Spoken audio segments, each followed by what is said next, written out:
Everywhere you go in Kigali, Rwanda's capital city, you'll hear the same sound.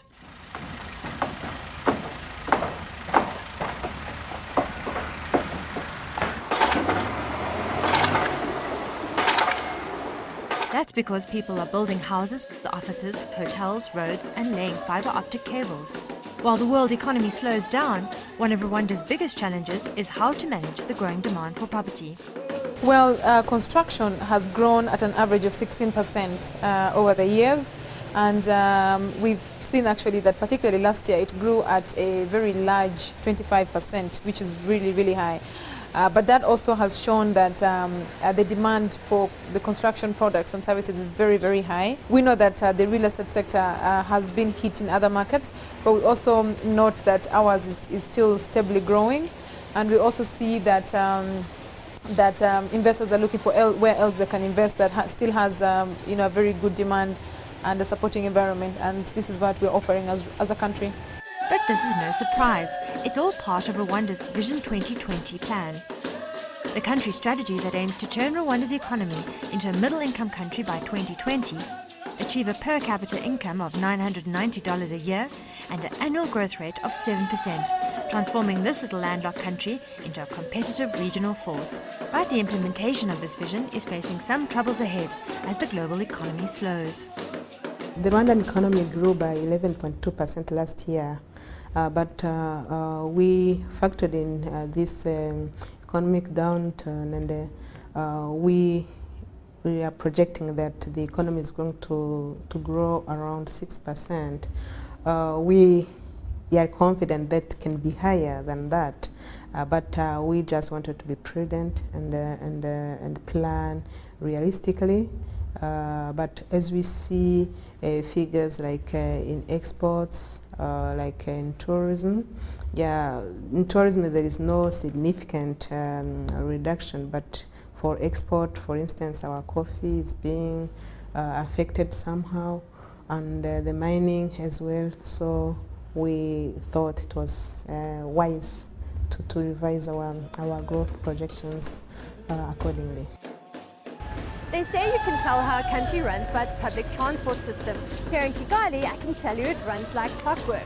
The city has dramatically transformed as the country literally rebuilds itself, offering a number of opportunities in the construction and ICT sectors.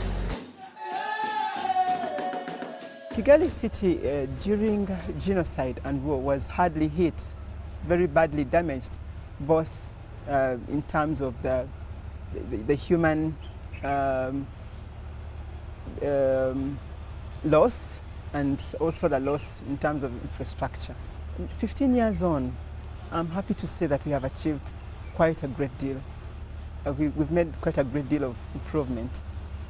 First and foremost with security.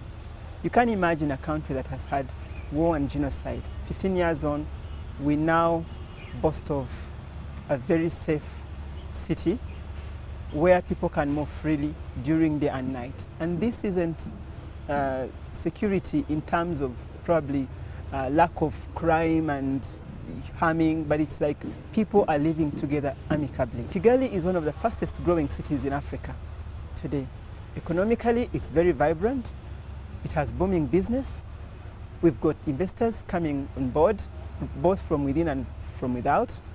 And we provide with our safety, with our cleanness, with our hospitality, and with our good climate, we are making a landmark in terms of development and in terms of achieving the best that we could. One of the major challenges in the construction sector is access to finance. And that's where the country's small but growing financial sector comes in.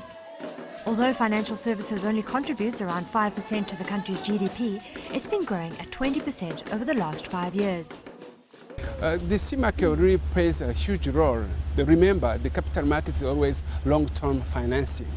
So in Rwanda, what we have heard before is a banking sector to finance real estate, which has been very, very critical, especially when we're talking about, you heard the governor talking about the reduction of liquidity in the market.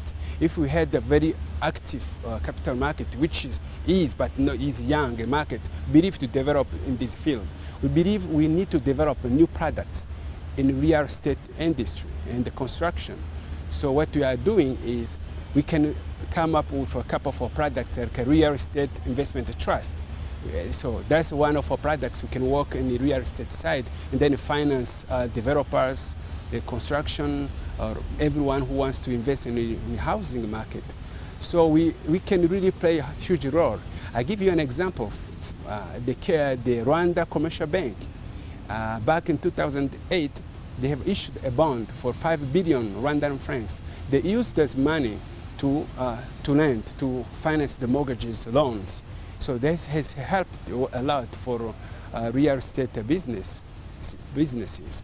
So that's you can see the capital market is really key in financing this construction and the real estate industry. Yes.